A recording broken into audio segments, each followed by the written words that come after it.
Praise the lord. యేసునామమే జయము. మన రక్షకుడు మన విమోచకుడైన యేసుక్రీస్తు అతి పరిశుద్ధమైన నామంలో అందరికీ వందనాలు. చిన్న ప్రార్థన ద్వారా ఉదయకాల వాక్య భాగం ధ్యానించుకుందాము. పరిశుద్ధుడ మహాగణుడు అనే దేవ యేసయ్య సర్వాధికారినైనా మీకే వేలాది వందనంలో కృతజ్ఞత స్తుతి స్తోత్రం చెల్లించుకుంటున్నాను దేవ ఉదయకాలం ప్రభు వాక్య భాగం ధ్యానిస్తుండగా వాక్య భాగం మాకు అర్థమవుతూ సహాయం చేసి మీ కృపలో బలపరిచి మీకు మాదిరిగా మమ్మల్ని నడిపించమని చిన్న ప్రార్థన యేసుక్రీస్తు అతి పరిశుద్ధమైన నామంలో అడిగి వేడుకుంటున్నాను తండ్రి. Amen amen. లూకా సువార్త 6వ అధ్యాయం 23వ వచనము. ఆ దినమందు మీరు సంతోషించి గంతులు వేయుడి, ఇదిగో మీ ఫలము పరలోకమందు గొప్పదయ్యుండును.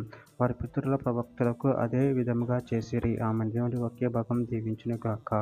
ప్రభువునందు ప్రియులారా, ఇక్కడ వాక్య భాగంలో గమనించినట్లయితే ఆ దినమందు మీరు సంతోషించి గంతులు వేయుడి, ఇదిగో మీ ఫలము పరలోకమందు గొప్పదై ఉండును. వారి పితరుల ప్రవక్తలకు అదే విధంగా చేసిరి. అదేవిధంగా వాక్య భాగంలో గమనించినట్లయితే కొరింథీయులకు రాసిన 2వ పత్రిక 12వ అధ్యాయం 10వ వచనంలో, నేను ఎప్పుడు బలహీనును అప్పుడు బలవంతుడును కనుక క్రీస్తు నిమిత్తం నాకు కలిగిన బలహీనతల్లోను, నిందల్లోను, ఇబ్బందుల్లోను, హింసల్లోను, ఉపద్రవములలోను నేను సంతోషించుచున్నాను. కొలస్సీయులకు రాసిన పత్రిక 1వ అధ్యాయం 24వ వచనం, ఇప్పుడు మీ కొరకు నేను అనుభవించుచున్న శ్రమల యందు సంతోషించుచు సంఘం అను ఆయన శరీరం కొరకు క్రీస్తు పడిన పాటలో కొదువైన వాటి యందు నా వంతు నా శరీరమందు సంపూర్ణం చేయుచున్నాను.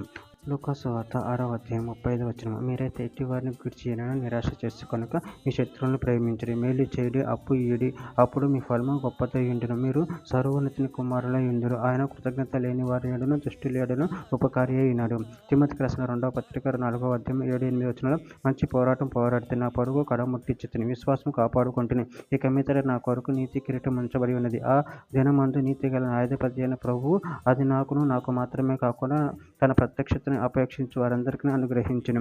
హెబ్రీయులకు రాసిన పత్రిక 11వ అధ్యాయం 6వ వచనం, విశ్వాసం లేకుండా దేవునికి ఇష్టడై ఉండటం అసాధ్యము.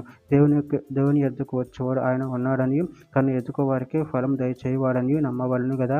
పేతురు రాసిన మొదటి పత్రిక 4వ అధ్యాయం 13వ వచనము, క్రీస్తు మహిమ బయలుపరచబడినప్పుడు మీరు ఆ మహా ఆనందంతో సంతోషించు నిమిత్తం క్రీస్తు శ్రమలలో మీరు పాల్గొనంతగా సంతోషించుడి. చివరిగా ఒక మాట, ప్రకటన గ్రంథం 2వ అధ్యాయం 10వ వచనం, ఇదిగా మీరు శోధింపబడినట్టు అపవాది మీలో కొందరిని చెరలో వేయింపబోచున్నాడు. 10 దినములు శ్రమ కలుగును, మరణం వరకు నమ్మకంగా ఉండుము, నేను నీకు జీవ కిరీటం ఇచ్చేదను. ఆమె. దేవుడి వాక్య భాగం దీవించును గాక. చిన్న ప్రార్థన చేసుకుందాము.